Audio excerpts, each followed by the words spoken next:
देशात सुधारित जीएसटी दर लागू झाल्यानं नागरिक आणि व्यावसायिकांना दिलासा मिळाला आहे। इलेक्ट्रॉनिक्स, ऑटोमोबाईल आणि दैनंदिन वस्तूंवरील कर कपातीमुळे बाजारपेठेत चैतन्य परतलं आहे। अकोला जिल्ह्यातील व्यापारी आणि नागरिकांनी या निर्णयाचं स्वागत करत बचतीत झालेल्या वाढीमुळे आनंद व्यक्त केला आहे।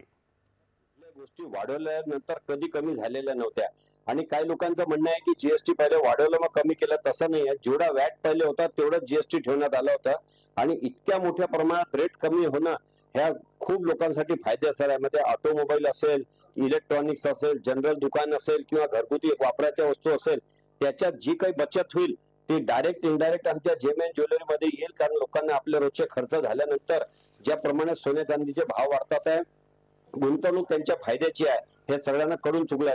माझा निधी वॉटर प्लॅन आहे, त्या प्लॅन साठी पाणी डिस्ट्रीब्यूट करण्यासाठी मी आपला टाटा मोटरची छोटा हत्ती गाडी घेतली।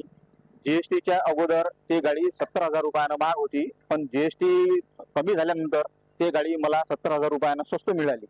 याचा फायदा माझ्या निधी मिनरल वॉटर प्लॅन साठी खूप मोठा फायदा झाला।